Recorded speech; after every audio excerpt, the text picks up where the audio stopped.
Folks, thank you for joining us today. My name is Robin Keith, and this is Hidden Gems. I'm so grateful to sit down with one of my closest friends.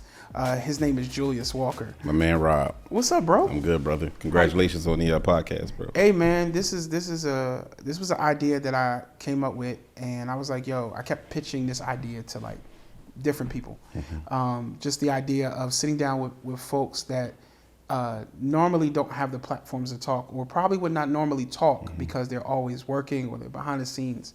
And I think for me, those people behind the scenes are the true hidden gems, because the reality is the people that are up front and doing the thing, they can't get it done without you guys vision casting, us vision casting and giving suggestions and actually follow through, right?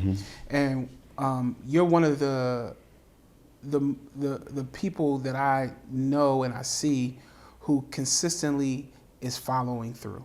Like, you don't just say I'm going to do something. You don't just say, you don't just put out a vision and idea. Like, you execute, right? And I'm grateful for this conversation today because I think we've known each other for about the last 7 to 8 years. Yep. And it was a relationship I was not expecting. Like, you would see me do certain stuff in different spaces, the church scenes and stuff like that, and I would come up with ideas and visions, and you'd be like, what if you tried it in this space? Why has it got to be this space? Why has it got to be that? And I think my audience will benefit from just kind of hearing who you are, how you got started, what your world is, why you think the way you do. So I'm grateful to have you today, brother. I appreciate it, brother. So do me a favor, tell people who you are, where you come from, what you're about. Yeah. Hey, man, I'm Julius Walker, born and raised out of Philadelphia, man. Started from humble beginnings. I come from the world of music originally, was a musician, trumpet player from the 4th grade, went through middle school, high school, got a lot of accolades, Mary Anderson Award winner. Let's go. First high school student for the Philadelphia Orchestra. And then went on and had a full ride scholarship to college playing trumpet. So I went to school for engineering. And then from there, graduated with high honors and went straight into corporate America, into the software space. What did you learn from that? So corporate America, for me, gave me the blueprint. So a lot of people, like, they don't take every opportunity and try to find the best and the worst out of it, right? So corporate America taught me how to run a business, how not to run a business. But it also shows some of the sacrifice you need to actually run a business. So that's kind of what corporate America did to me. And it also prioritized my vision, and it taught me how to do things while somebody else is paying for it. So we'll touch on that later, but it was a good intro to utilizing that as we grow and scale our business. Yeah, bro. Like, so I meet you, I'm working this event, being the MD of this event, and you put together the equipment, the production behind the scenes, the event, in reference to like just being able to connect the dots for everybody from a sonic space and making sure they had the right production team together to make the event go off epically, right? So tell me, why was that even, like, I see the idea of the music portion, but tell me why that was even, like, why was that a thing for you in reference to the sound space and like installation, all that world? Like, why did you get into that world? No, so I came really on to understand that facilitators make the money, right? So for me, when it comes to whether it's production, whether it's contracting work, whether it's real estate, the facilitators are the ones that make the money, right? So back then, one of our gifts as a company, as Epic Tech, and also myself, is to listen, get the vision, listen, understand, and then execute, right? So many people like listen, and never execute.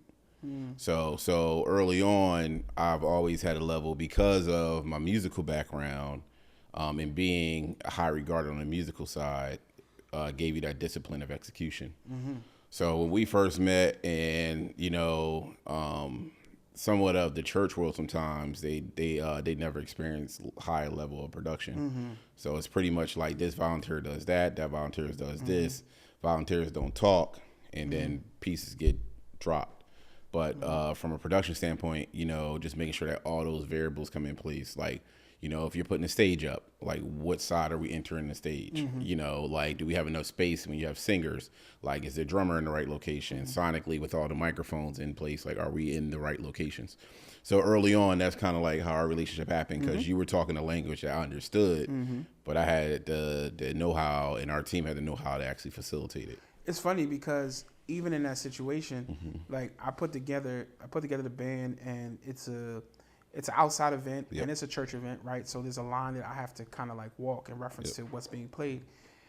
You don't just put together sound. You don't just do that. Like you go to me and you was like, yo, what you just did is dope. If you did this, that, and the third, this would be a crazy switch. You ever thought about blah, blah, blah? Like you gave me a whole plan on how to turn the situation into a corporate movement, right? I didn't use it at the time. You know what I'm saying? It's all good. Most people use it later in life after they learn some lessons. Space. Yeah. But I want to talk about that. Like, why do you, like, where does this gift come from for you to be able to like speak into stuff like that? Because that's not normal, dog. Yeah, it's not normal. Like I don't consider myself a religious person. I consider myself a spiritual person. So I'm pretty tapped into the Most High, right? But a lot of things that I also see in myself too, I know my value, right? So if I spit out information to you, like we're about to do on this podcast, it's not going to stop my money. You know what I'm saying? So I think the more you do it, the more you become the facilitator that everybody wants, right?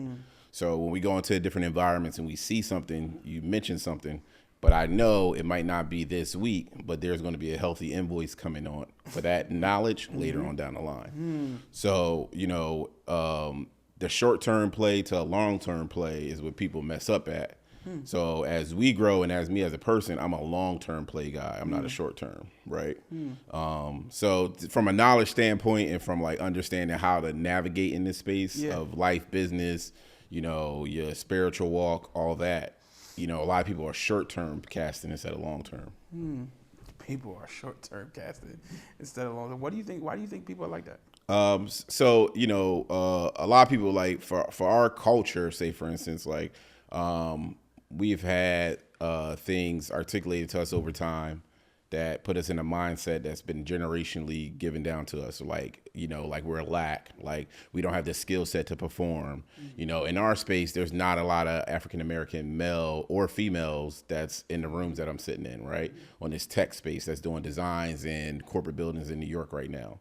You know what I mean? So I think because of some of our upbringing hasn't allowed us to cast visions large enough for us to create generational wealth, right? Yeah. So we tend to create whatever thing that our pastor have told us on the pulpit or whatever our grandma have told us at the kitchen table. So those things is which I think has bottlenecked our culture. Wow. And allowed us not to really cast our vision. So, you know, for me and for our team and for my family, our goal is to say that, hey, one thing that is biblical is that his abundance is here. Yeah. The only thing that stops us from getting us is us. Work ethic. Work ethic. You talk about family. The crazy thing is that you're not in business by yourself. Like your wife is the leader of your company, dog. Why? Like, you know what I'm saying? With all the wisdom and all the skill sets, like, talk to me a little bit about like why go into business with your wife? Yeah. So like why get married? Right. I had a very interesting, very exciting single life, right? I did everything I needed to do. But when you find a queen, right? Yeah. So inside that queen is where most people get messed up in relationship and marriages is that the men are the fixers, the women are the nurturers, right? So my wife has nurtured the company in ways of making sure we're financially stable, right? Making sure our culture is great, right? But my role is actually logistics, making sure the company scales in right directions because I'm the fixer. I make sure problems get resolved while she's making sure that the problems don't financially bleed us, you know. So, but at the end of the day, if I can close my eyes with her in our house, I can close my eyes to make sure that the money's good. So when it comes to business, it allows us to scale easier because I can go off and go crazy. And I know that she just had a meeting with our CPA last week. She makes sure everything's in place. She's going after additional capital to help us scale. Like all those things I know she's doing on her portfolio, which help us grow because at the end of the day, if you marry somebody that you can't grow with, you should have never got married. My dude. So that's how I look at it, man. No, I think that's good. Like, you know what I'm saying? Because one, she has an investment in the business because of the generational impact, right? Mm-hmm. Like we do good, Yeah. our kids do good. Yeah.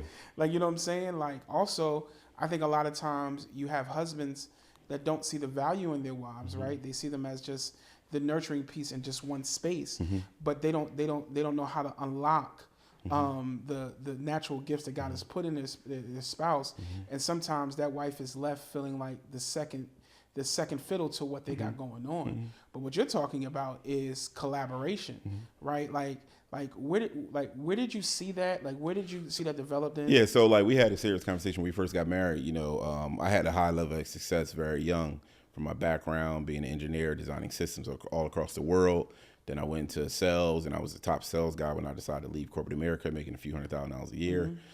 Then coming out, my wife and I had a serious conversation. It's like, hey, I feel like I'm the only one moving the family forward. But my delivery wasn't through verbal; it was through a text message, because that's how she articulates information. Like that's how she understands, discerns information, right? Come on, So we had that conversation, and from there, my prayer to God was that something happens that allows my wife and I to collaborate on a higher level, right? Something happened. I was released from a partnership that necessarily didn't work out, and my wife came in as a partner. But one thing, she came in, she has a nursing background. She knew nothing about business. She knew nothing about QuickBooks, CPA, P&L statements. She knew nothing about payroll, taxes, all those things. And what I could have done as a husband is I knew all that stuff. I could have been like, hey, you got to do blah, blah, blah, blah, blah, blah, blah, blah, blah. Our accountant told me one day, it's like, oh, you gonna leave out there to drown?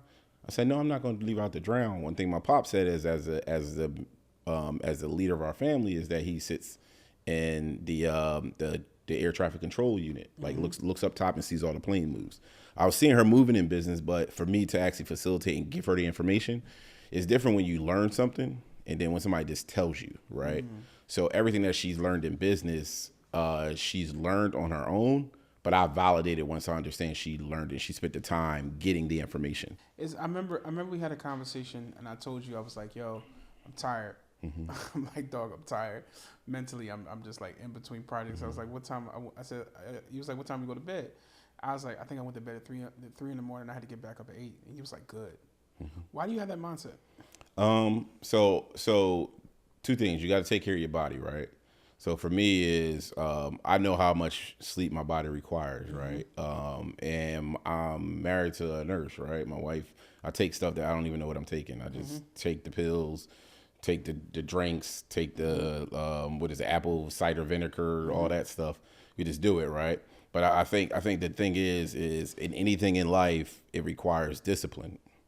So you having those work ethics at that night is like, hey, if I knew I had to get something out, but I'm gonna wait till like 6 o'clock in the morning, I'm gonna wake up early and do it. You're creating a habit of inconsistencies in discipline. So when I said that to you, it's like, yo, these are positive trends for discipline, because to be an entrepreneur, you have to have discipline. Skill will only get you so far. Discipline will scale you. So that's when I reach out to you. I'm like, hey, Rob, you ain't stay up. You stayed up. You went to sleep. Oh, okay. Congratulations. Okay. You know what I'm saying? Like I'm not going to sit here and say, oh, Rob, I feel sorry for you, man. Get some rest. Like, no, get to work. Listen, man, I loved it as a friend. I love the challenges, and even as a business partner in different spaces or whatever in collaboration, I really enjoy the challenges because it gives me a different perspective. What do you feel like a lot of young entrepreneurs are missing today? Or when I say young entrepreneurs, I'm not just talking about the dude or young lady who's 21, 22. I'm talking about the individuals who's just been in it for a couple of years. Like, what do you feel like the young entrepreneurs are missing? They're missing a conversation. And this conversation is, are you an entrepreneur or you're a hobbyist? So a lot of people have created businesses, but they maintain hobbiness because they never scale, they never make money, right? So that becomes a hobby, right? So in this world, is the social media has created everybody to understand that they need to be an entrepreneur, they need to create a business. Everybody's not supposed to be entrepreneurs. Like we have another show that we put out that talks about entrepreneurs and entrepreneurs. Entrepreneurs are people that help scale somebody else's business and make a lot of money, right? So, those are the conversations I think a lot of people miss early on, which will help them stop a lot of pitfalls where they're cleaning out their savings. You're cleaning out your savings for an idea that is not good. You know what I'm saying? Like there's market saturation. Like you're going to go create a daycare center on Germantown Avenue when there's 27 daycare centers in a block. Right. But one thing that we are told is that God told me to do it. Right. So those are a lot of challenges that we run into when people go into entrepreneurship, because you're creating business models that not are necessarily good for the region you're in, but it's also not good for the person you are too, because you can't endure those things. So if you're going into the ocean, and you don't have the right boat, what's going to happen? Correct. You're going to sink. I'm going to sink. So God told me to do it. A lot of us live by that mentality. Yep. You know what I'm saying? Like I would argue that God put it in your heart to do what you're doing today. Why do we get why do we have misconceptions about that? Because what you just said was like, yo, God told me to do it, right? And this person decides to put a daycare in this particular area. So I'm trying to reconcile the fact that sometimes we hear something that God says do, but we really don't understand the mechanism to use. So like, help me understand that a little bit when you talk about it. So like, I understand, like some people, God told you to do certain things, but God also give you resources that are around to help you facilitate the dream and the vision, right? But a lot of us are so self-aware in ourselves and not into our network that sometimes those things are right in front of you, but you don't use that resource. Wait, self-aware, not aware of our network. Wait, break that down a little bit, because I heard you and I agree with you because we have this conversation, but you got to break that down a little bit, bro. Like take a study, use an example, don't say their name, but you know what I'm saying? Like, help me understand. It's just like an understanding. Like for me, it's like, you should be able to answer any problem from your cell phone, right? Your network should allow those tools to come in place where you can facilitate any type of activity by your network, right? So a lot of us think that, hey, I'm the best that did this. So I'm going to, because I know what I need to do, I'm going to do this, right? But there's a person that's been doing it for 6 years that has success, that all I had to do is ask and get the information, and they would have told me that this is not what I'm supposed to do. But God told me to do it, but God didn't tell you not to get resources. You know what I'm saying? Yeah. So that's where I think we misplace is we build without resources, but we build because God told us, but God is. Yeah, he's vast. You know what I'm saying? Yeah. So now we're talking about things where God has told us, we're talking about like he's told us to get resources, but there are risks you got to take, right? Like there are risks you got to take. Like I remember a story where you said there was maybe like, I don't know, I can't remember if it was $2 or 91 cents in your bank account, right? 17 cents. 17 cents. The actual right? statement. So 17 cents to be exact. 17 cents in your account. Like, God gave you this vision. You took a risk. Like, but you could have lost. I mean, 17 cents is that lost everything technically, right? Talk to me about that. But I won everything during as well. What do you mean? Because during that process, I left out of corporate in 2012. Around about 2012, I believe. So right before I left, I was like, really pushing the business, investing. And then my wife Jazz caught cancer, right? Had a newborn, a new baby, and she didn't work for almost 3 years, going through chemo and radiation, right? So we were able to pay because of savings, and I was making a large amount of money. We were able to pay the cancer bills up because with the medical insurance, you only pay like 60-70%. So every chemo treatment, like a few $1,000s. You know what I mean? Back then, that was substantial. Now they have different programs in place to help you, but back then, if you got cancer, it's going to change generations, right? So during that process, this is like learning things. And one thing you always do is we tend to do in entrepreneurship. Sometimes you question God until you understand God, right? So at that point, I was still working on being a young man, 24, 25, 26, 27 years old at that time, just questioning, is that what he really told me? You know what I'm saying? But, one thing went off is it was one night, my wife went in the closet. She had hair all the way down to her lower body. All this came out, right? And being at that point, that was kind of the breaking point. It's like, hey, I always heard my pop in the back of my head, like, you have no time to be weak. So from there, I think that was a level of engagement for me, even in business, to like, hey, you have no time to be weak, right? So from there, it was like, hey, the only thing is, how much lower can we go? And that just built the Just level. build you up. You know what I'm saying? And it keeps a level of humbleness because you know from whom everything have come from. Mm-hmm. So that kind of was like the start. So when 17 Cent came, we had somebody come into the business, rented some equipment. We split money down, put it right in the bank. My wife went groceries. She never even knew we was broke. But in my head, it was the discipline, the consistency, all those things that helped us push through. Is that where you get your no excuse mentality? Yeah, absolutely. Tell us a little bit about that.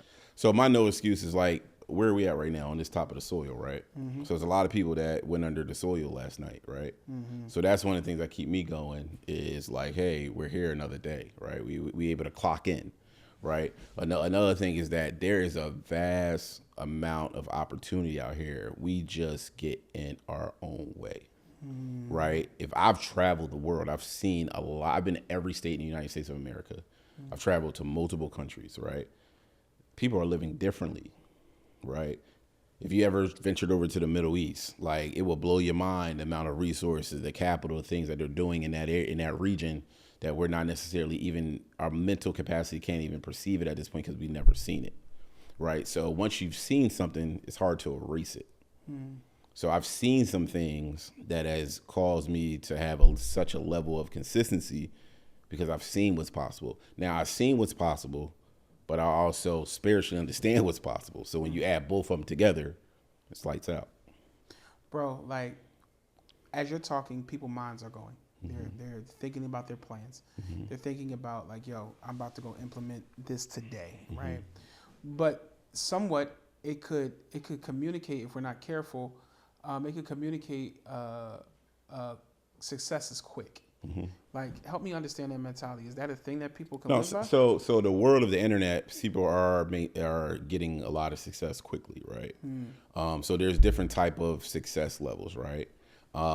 And people have success in different ways. You have personal success, you have monetary success, and then you have success. So like success is like leaving money for generations to come. Like, and then you have leaving money for the next week, right? And then you have, I made myself feel successful. A lot of the trauma that I had growing up, I was able to reverse because of the success that I've created, right? So those are like the different levels of success I think everybody has. One thing that people, in my opinion, this is just my opinion, is that social media has made perception reality, when sometimes perception is definitely not reality. You know what I'm saying? So your network and the people that you're around should help you be able to facilitate the perception to what's really reality. So if you're saying, hey, I'm going to go invest $100K into this business, right? But I don't have a CPA. I don't have good money management skills, right? I could work my behind off. I work all day, but I work all day and then 100% of my revenue goes back out the door. Those are all things that says, hey, you're grinding, but you become a hobbyist. You don't have a business. And that's where I think success in that whole conversation is like, hey, I'm successful, but does the paper say it? And you're talking about not just the paper.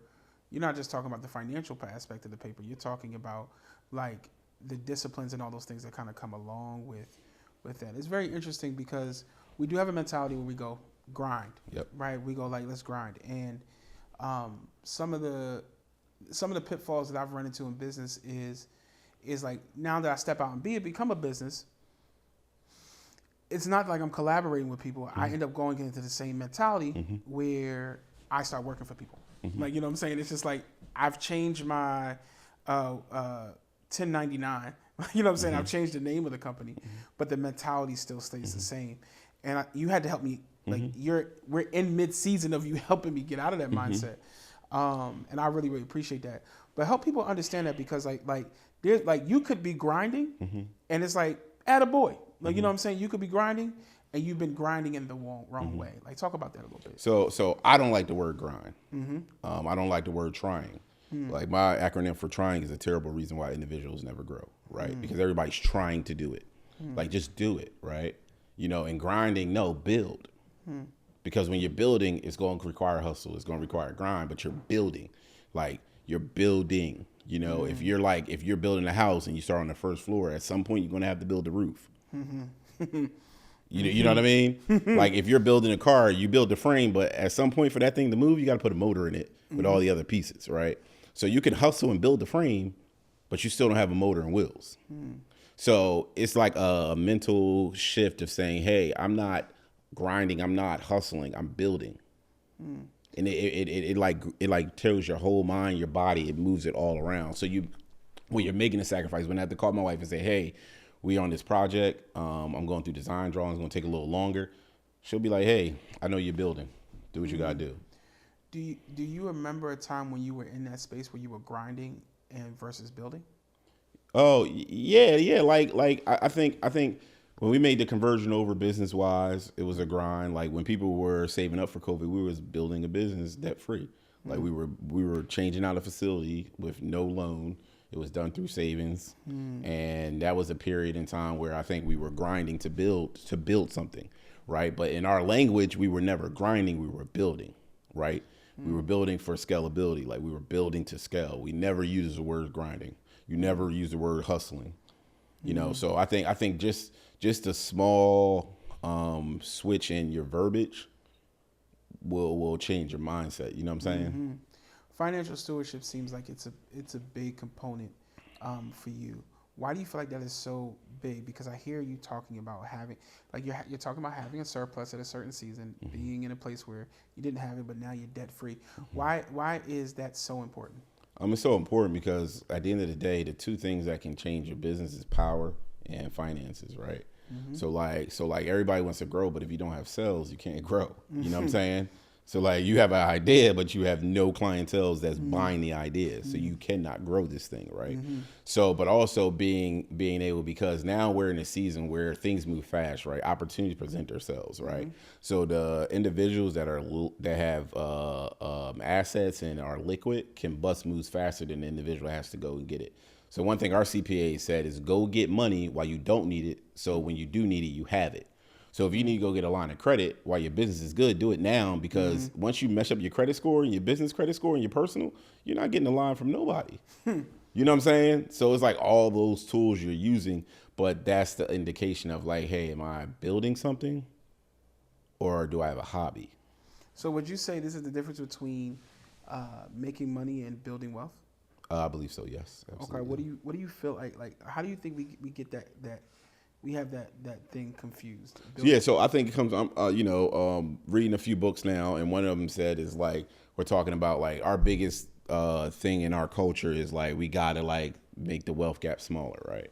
But we're 450 years behind. And that was said in the book, like that's a huge gap. Yeah. Right. So I don't know about anybody else and everybody on this podcast here, but like my parents were entrepreneurs. We learned a lot from them. Right. But they never received the tools on how to be financially free. Like, you know, in this current generation, we are going after this information, but it hasn't been trickled down. Right. Like you growing up, sitting at the table with grandma and them, do y'all talk about money management? Not at all. Nah, we just talk about how much salt we're going to put on the fried chicken.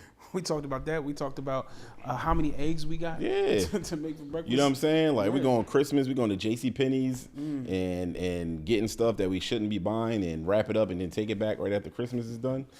Yo, you know what I'm saying? You know, that JCPenney's, there was a Burlington Coat Factory. That layaway situation was atrocious. Yeah. And then we got times like we're in church and we like Easter Sunday, we spending money we shouldn't have had with suits and dressed to the T, and we all in one bedroom. You know what I'm saying? Like those are like things that as we were building, like nobody ever corrected those things and said, hey, but no, we didn't know. So now we have the information, we have the outlets. It's up for people to really be consistent and not follow the person on social media that's showing you this blah, blah, blah, blah, blah, but they're a lot of in debt. Like they're not showing you the other things. So that's what I was saying. Perception is not always reality. And once we get past that as a culture, like the reality is the individual that you can pick up the phone with and they can help you with the problem. That's the mentor that you seek, that you see the tangible results that they present. So that's, I think that's kind of the things that I think has guided us to have some of these inconsistencies when it comes to business and financials and all that type of stuff. Bro, I enjoy talking to you. Yeah, man. Listen, I'm excited about this thing, man, because, you know, for us as a people and just, you know, your podcast with Hidden Gems, right? there's a lot of hidden gems, but like I'm a type person, my stuff is tangible. Like you can see when Epitech started to where Epitech is now. You can really tangibly see the results, right? I'm not making anything up. Like what we're about to do in the next 5 years is going to blow people's mind. You know what I'm saying? Why did you start Epitech? Why didn't you just like go in and do something else? Tell me why you started Epitech. It's a different thing because like technology, consultation, design, that's where I come from. And then it was a prayer that I sent to God that I wanted to work with my wife. You know what I'm saying? And then I had people that believed in the vision that was there through the other vision that transferred over to the new vision. And our thing is I'm just the type of person is that if I'm eating shrimp, we all eating shrimp. That's true. But we're all eating shrimp if everybody's accountable for it. Yes, sir. You know what I'm saying? Yes, sir. There's some people that's like, oh, we all eating shrimp. It's like, yeah, but you ain't work. Like, Yeah. so nah, you're not getting no. You're not getting no shrimp. You're not getting no lobster. Yep. Like, you know what I'm saying? You're not getting any of that. So, like, I would think, like, random people or other people would think. I mean, I know your life, but you could think that because of all this go-getter mentality, this no excuse mentality, I'll sleep when I'm dead mentality, right? You know what I'm saying? Like, not that you don't sleep, but you don't. Do you got time for your family? Absolutely. Do you got time for your wife? Like, outside of her being your business partner, like, what does that life look like? How do you manage it? It's incredible. It's actually balanced because, like, when I was in corporate America, I traveled 3 weeks out of every month, right? So when I started leaving on Sundays, I realized that money, and then when my son had a seizure when he was little, and then my wife caught cancer, I realized that money does not replace time, right? So, you know, you have to equally balance, right? But the conversation happens in your household is that there's times when my wife gets crazy, and there's times when I get crazy, but we understand what are we doing. We're not grinding, we're not hustling, we're building, right? So we have a scale of like knowing like, hey, this is our building point. Like we're at this point, we break just for a little bit, regroup, blah, blah, blah, blah. But every night I'm at home eating dinner. You know what I'm saying? Weekends we're shooting the podcast and my kids are here. You know what I'm saying? Like my son see the vision. My wife is a part of the vision. You know what I'm saying? And I think at the end of the day, it's all about at some level to get to the next level, you have to have sacrifice. But sacrifice without communication ends up with somebody signing the paper. Say it again, please. That was a nugget. That was a joke. No, sacrifice without communication pretty much ends up with somebody signing the paper. Bro, like, what would you tell? I mean, entrepreneurs need to know that, because for me, I understand it, right? My wife is my business partner, right? Like, you know, you make the jokes all day. She was like, yo. Yeah, she's the better part. Absolutely. Absolutely. Listen, and I understand it. I take it all day. Like, she is great. I love jazz. Yeah, hey. But your wife definitely, you know what I'm saying? I signed a contract with her. Whatever. But no, like the value in it. I enjoy working with my wife. But I totally understand like that mindset, and I think a lot of times people will choose business over their family, and what I mean by that, they don't include them into the movement, but they don't give them the nuggets they need to move forward, so they can have things that kind of come back into memory bank and go like, see, this is what Dad is doing, this is what my husband is doing, and where did you get that mentality from? Yeah, so I think the thing is, we go back to that first statement is we talked about hustle and grind, right? Hustle and grind introduce selfishness. It's going to happen, right? Building introduce inclusive. Like everybody's inclusive. Like we're all doing this together. But when we're grinding and hustling, it creates selfishness. So sometimes when we're out long hours, we're gratifying ourselves because we're building, but our family suffers. You know what I'm saying? But if we're building and I'm sacrificing those hours, our family is building together. Yeah, bro. You know what I'm saying? So those are like the things that I think is a separation, and it's all mental shift in the words you use, because the words, you know, introduce your work ethic, right? So it's like all those things I think people don't necessarily consider when they should be considering, you know, and incorporating. Like my sons know what we do. My sons are working tomorrow. They get paid tomorrow. We talked about the hours we're going to work tomorrow. You know what I'm saying? Wait, your sons are working? Yeah, they're sitting there with just iPads because Daddy gave them to them? We're building, man. But they have the pleasures of life, but we also are building because we're inserting something in there. There's discipline. Yeah, I've watched you be on the phone with me and we're having a meeting, and you'll go from an event to a soccer practice. What legacy are you trying to leave through Epic Tech, bro? and with your family? So I'm not necessarily leaving a legacy with Epic Tech. I'm not leaving a legacy with any company. I'm leaving a legacy of tangible traits that somebody can follow, right? So it's like discipline, consistency, right? Spirituality, closeness with God. What is it to be a husband? What is it to be a brother? What is it to be a son? What is it to be a cousin? Like, what is it to be a solid businessman? What is it to be a man? You know what I'm saying? Because most men hurt, but most men don't talk, right? So at the end of the day, it's authenticity in your delivery to every single person. So if I see you and I came on your podcast, I had a crazy day. I got a crazy day tomorrow, right? Yes, sir. But we made a conversation that I will be here. We would do it. There's a lot of people that we deal with, and especially with men, the word of black men. You know, we take a lot of weight, but we've been extremely disappointed, right? People said they're going to step in, they don't do nothing, they see us drown, and it's like on to the next man. You know what I'm saying? Like, we're not consistently helping each other. So I see that is like, one thing I always say, when your casket closed, nobody going to say how much money you got. Like, how they treat people. Like, was he a man of his word? You know what I'm saying? Like those are the tangible things that live on. You know what I'm saying? Like, even with a Martin Luther King, right? Martin Luther King, anybody say Martin Luther King had all this money? They saying some of the tangible results he left on this earth. You know what I'm saying? So that's the type of things in everything you do, try to leave tangible things on the earth that allows you to live on. All right, bro. I gotta go to these Q&A questions I have. Yeah, cool, man. I can go for days. I'm on fire. No, you're killing it, dog. You're killing it. Because I don't think, I know social media has created a space. I mean, I'm gonna get to the Q&A, but I think social media has created a space where we get a lot of rapid information overload, but not essential and key information. Like, so with all this wisdom, do you still have mentors? Do you still have? Oh yeah, absolutely. Like, because there's always things that an individual needs to get better at, right? Nobody has a formula. If anybody tells you they're good at everything, it's bad, right? If everybody thinks, if you're surrounded by people that you're the smartest person in the room, it's bad, right? So there's always information you're perceiving. Like, you know, you're looking at people that are scaling to, have we hit the 7-figure mark as a company? Absolutely, right? But to hit the next level of mark as a company, you got to get the people that have already been there and hire. You know what I'm saying? Those are different infrastructure you have to put in place, the different conversations that happen. All those things are the things you have to work. So I'm not talking to somebody that's doing $200,000 a year, $500,000 a year. Like, what are we talking about? Like, the value you're going to give me, we're not on the same playing field. Come on, bro. You know what I'm saying? So that's so many times we're getting information. A lot of people come to different panel discussions, these fireside chats, and the people sitting up there, they got a lot of followers, but they P&L doesn't say it. You know what I'm saying?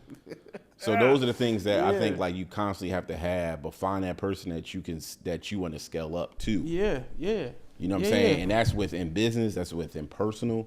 Like, you know, one thing that our folks toward us is, like, never be impressed with how long somebody been married. They married 35 years, but 32 of them was living hell. So why I'm a model that marriage? Yeah. You know what I'm saying? No, that's good. So those are the things that me personally, that's what I kind of gravitate to look at the tangible results that somebody presented to me. And if that's something I want to scale up to, that's what takes my attention. That takes my focus. So in business, there are scenarios where people are building from the bottom, and they got to build the home and all that stuff like that. But they got to find talent too, right? You've taken a chance on a lot of people. Like, why is that like been a mentality for you? Because there, and I'll also say, why has that been a mentality for you? And then the next part is, like, what are you looking for when you're taking chances on people? So the reason why I stayed in the tech space is to genuinely, there is not enough African American influence in the level of tech that we're in, right? So when we come into the design, AV, the IT space, cybersecurity, you don't see a lot of black people, right? So we are intentional about building African American male and females in our space. We're not a Malcolm X company. Like, we're not just all black, but we focus on building these when we have opportunities. So if I see the young brother in the streets, I'm going to not make him a grunt worker that just unloads trucks. I'm trying to teach him how to program something, right? So those are things that the young sister that's coming in, we had one recently, she's phenomenal. She came in, did a great job, but, like, we're not trying to make them just a laborer, a grunt person, scale them to the next level. And if people come to place, like, you're in the business, everybody's like, oh, I got to report to my boss. I'm nobody's boss. I'm an opportunity provider. When you mess up the opportunity, I do not provide. You know what I'm saying? Go quiet. So those are the things I think that helps us stay organic as a company and keep our culture correct, because we're organically trying to build the next level, but also maintaining quality. And for us, where we're at is our next level of scaling is through strategic partnerships. So, you no longer have to take in a lot of talent, because that requires payroll, insurances, all that. You can also have strategic partners where that's their side and everybody collabs together. All right, I'm gonna jump into these Q&As, bro. All right, no problem, brother. I'm gonna jump into these Q&As. I want to become better with my money. What's a foundational principle you think everyone should start with? Live below your means. Say it again. Live below your means, which means that if you bring in a good amount of money, don't spend a good amount of money. You know what I'm saying? And at this point, depending on age, you need to be risking some things to get to the next level. So it's like being a steward of money that sits in the bank. It's not also good as well, because money that doesn't move doesn't make money. So you have to move your money to make money, right? But also in order to move your money to make money, you gotta save money. And that's, I think, for us in our culture and the people in general, is that we don't necessarily always save. And if you're not saving, like in entrepreneurship, sometimes you got to bet it all, man. Like you got to get out there and know that your capability and replenish. Like if you made 10,000 before, and you got to bust a move that's going to require 10,000, I'm confident enough I'll make 10,000 again. If I make 100,000, I got to make $1 million. If I got to do 10 million, like I know I've made that before. We've hit 100,000. We've hit $1 million. Like I can make it again. You know what I'm saying? So those are all type things in the mindset is like, yo, like once I handle the thing is live below your means. If you don't have it, do that first. I wouldn't say don't invest in nothing. Live below your means first. That's a good point.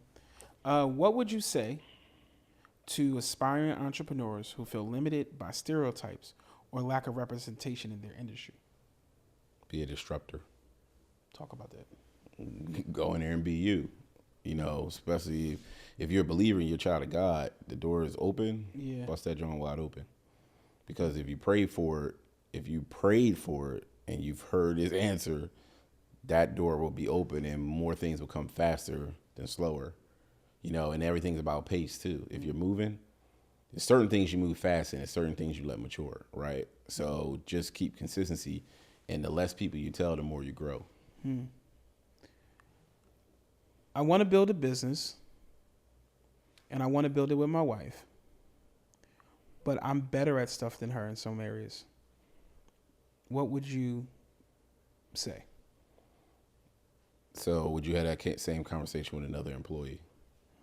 There's other employees that do stuff better than you. So that's not to label our wife in that standpoint that she is, because at the end of the day, we all are employees to the business that we created, right? Our relationship is something else, right? So when we hit the information, like something recently happened, I was like, Jazz, like this ain't gonna fly. Like, and she said something to me, like, this ain't gonna fly, because at the end of the day, it's about business, but we are married, but it's the business side of it which is not right? So if your wife is better at something else than you, she will be. It's inevitable. You know what I'm saying? But the one thing that you could do bad is to point out what she ain't not good at. Because at the end of the day is you're gonna be in business by yourself and you're gonna be by yourself. You know what I'm saying? Yeah. So I think it's find a lane for her. Like Jazz came from healthcare. I found a lane and let her blossom in that and just help add water to it. Yo, the thing that I remember you sat down with me and Katrina, and you was like, yo, y'all should really do this thing together. And we were trying to figure out what she could, sit down. Katrina opens up her mouth, and next thing you know, there's like several different things. So I started talking to her about this part of project management. I started talking to her about this part of design and different things like that. The woman just started building out crazy websites, like just crazy websites. And it was funny because I did not want to design websites. I did not want to design websites because I just didn't feel like the headache of everyone's different opinions, if I could just be honest. And I felt God be like, you know how to develop designers. You know how to art direct. She's learning this mechanism. You can still do your skill set. And this this opened up the floodgates for my year of us, you know, like our full first year of officially being a business. You know what I'm saying? I mean, she got more percentage because she do a lot. Absolutely. Right? You know what I'm saying? But It makes business sense in the long run. right. You know what I'm saying? She got it.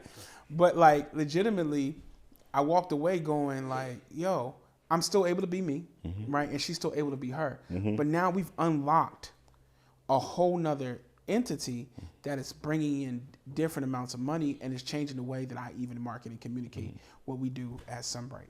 So I think in general, I think more dudes should value their wives. Yeah. And you understand, like, in certain spaces, right, women have their skill set. Like in our space, it's heavily influenced by women event planners. There's a lot of women in the forefront of these decisions, right? So in some places, as a male, it's not always received or they do it, but a woman-to-woman conversation is much different. So we know our lanes on when we close deals, because the art of a solid relationships is sales, right? Sales is relationship, right? Relations is communication to come a thing, and then the ship is to bring everything together. So we have the communication, and then the ship brings it together. So it's relationship, right? So those are the things that I think we both have to understand, is at the end of the day is we have our skill sets, but we have our skill sets to sell in ways that we do best, right? So Julius Walker is Julius Walker, Jasmine Walker is Jasmine Walker. Her skill set is a different skill set than mine. But I feel like I'm a heavy qualified closer. If you bring it to me, I'm going to close it. Yeah. So there's some people in the company that are introducers, like they know how to facilitate the relationship and get it moving, and I know how to close, right? So in certain parts is when you try to be something you're not. Yeah. So if you're trying to be in, like I said earlier in the relationship, if a woman's trying to be a fixer, that marriage in trouble. You know what I'm saying? If a woman comes out the nurturing role, it's gonna be trouble in paradise. It gets weird. So if you do those things in business, it's gonna be the same exact situation. It's just like we gotta find our lanes and nurture the lanes for the individual that we're in relationship with, whether that's our spouse or that's your assistant or that's your janitor or that's the person that's dropping the gear off or all that. Everybody has their part in the relationship. That creates it a system, you know what I'm saying? It's like the part about what you're talking about, for me, mine is the ideation, helping take an idea from the beginning and even casting vision into ideas and helping people storytelling and create that space. And what I enjoy about working with my spouse is like, I don't have to feel insecure about any of what I do, right? Because one, the beauty is when you actually have that space when you're nurturing. I mean, not nurturing, but you're opening up communication and you're learning how your spouse speaks and things like that. You'll now be able to have a safe place where you land about your business when things you're struggling with what the clients are doing, and then have a safe place when you're going home and you're relaxing. Like I think that the interesting thing I see with entrepreneurs. Is when they go into business with their spouses. I think the biggest issue that I see is that you've never cultivated real good communication with your spouse. You've never cultivated a place where she can feel and he can feel seen and heard, right? You never learned the language that she receives. Like you said something earlier about text messaging. Like I think a lot of times people don't understand like that's how she receives messages. Like for Katrina, it's not just give her an idea and she'll just create. It's like, hey, leave me a voicemail. Document it. Like document this situation. Trust me, I know. Like please send this. I sent this. I sent this note. Like you didn't respond to this note. So how are you having an expectation of me? And some dudes would struggle with that, right? But I've grown to appreciate it because again, it moves my family forward. There are things I'm able to see and dream about because we're locked in, right? So I really enjoy the partnership between you and your wife, bro. And another thing is, like, at the end of the day, your wife is a safe haven, right? Yes, sir. It's supposed to be your safe spot. You're supposed to be the most vulnerable, right? Yeah. So, and that's when somebody has said something about, like, when the wife weaponizes what the husband's vulnerability are, right? One thing is say, I don't want to be in the house with a nagging woman. Right. You better be on the rooftop than in the house with a nagging woman, right? So those are the things that are important to me, and my wife knows that, right? Coming from sales, it's about getting it done, aggression, blah, blah, blah. But those are things, traits you have to understand is like, that's not everybody's move in makeup, right? And sometimes what you think that you're fixing, you're actually hurting. You know what I'm saying? So it's like understanding everybody's skill sets, believing in people when they don't believe in themselves, right? So if it's like, hey, I could have done this in a week, but you're new on it and it's going to take us 2 weeks. That 2 weeks is going to help me 2 years down the line because you're going to be a monster. Yeah. So that's what I'm saying. That's why I'm not a short-term person. I'm a long-term person. Yes, sir. When I set up relationships, it's not to make that 100,000 tomorrow. If it happens, I'm blessed that it happens. But I'm going to make 100,000 multiple times, $1 million multiple times, $100 million multiple times in a relationship to grow because the relationship was built off of communication, authenticity, and just being a person that says, "Hey, I provide this vision for you.